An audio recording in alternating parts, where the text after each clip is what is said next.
Hello, and thank you for joining me in Annie Stories. In this video, I'll be reading Queen Bee from the Brothers Grimm book.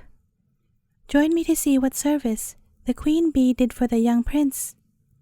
So without further ado, let us begin. The Queen Bee.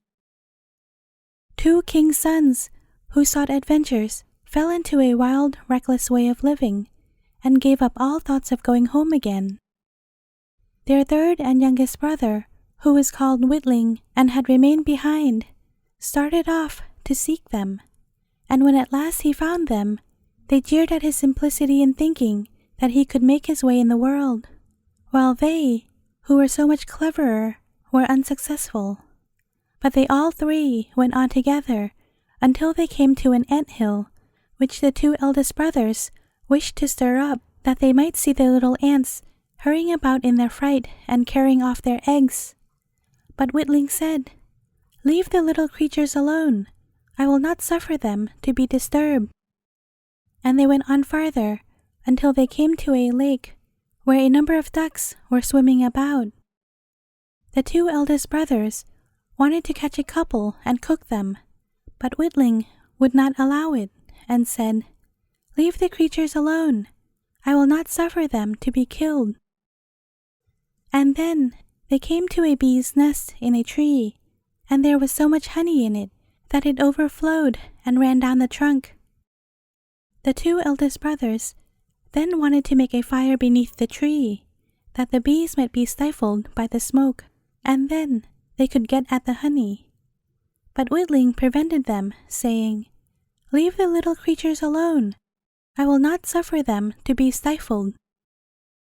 At last, the three brothers came to a castle where there were in the stables many horses standing, all of stone, and the brothers went through all the rooms until they came to a door at the end, secured by 3 locks, and in the middle of the door a small opening through which they could look into the room. And they saw a little gray-haired man sitting at a table.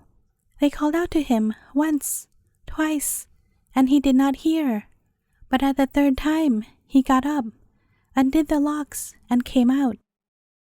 Without speaking a word, he led them to a table loaded with all sorts of good things, and when they had eaten and drunk, he showed to each his bedchamber. The next morning, the little gray man came to the eldest brother, and beckoning him, brought him to a table of stone on which were written 3 things, directing by what means the castle would be delivered from its enchantment.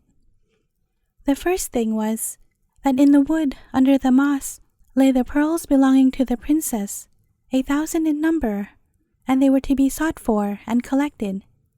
And if he who should undertake the task and not finish it by sunset, if but 1 pearl were missing, he must be turned to stone. So the eldest brother went out and searched all day, but at the end of it, he had only found 100, just as was said on the table of stone came to pass, and he was turned into stone.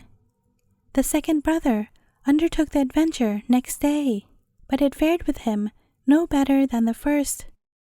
He found 200 pearls, and was turned into stone. And so at last it was Whitling's turn, and he began to search in the moss, but it was a very tedious business to find the pearls. And he grew so out of heart that he sat down on a stone and began to weep.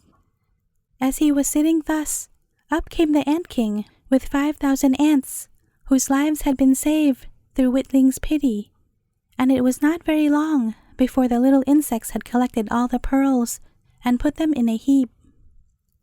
Now the second thing, ordered by the table of stone, was to get the key of the princess's sleeping chamber out of the lake.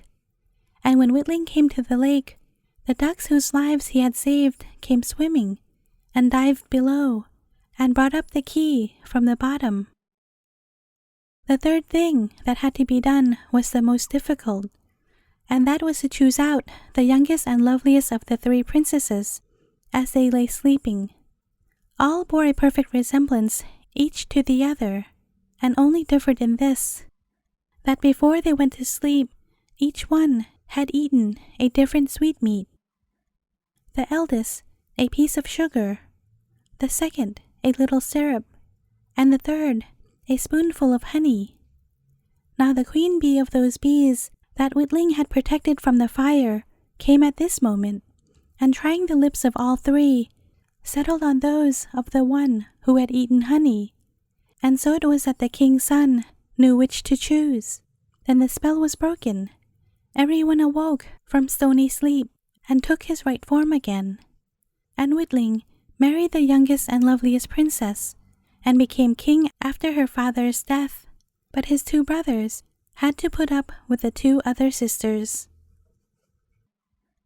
Thank you for listening. If you enjoyed this reading, do give it a like and share it with your friends and family. Thanks in advance for all your support, and see you again tomorrow.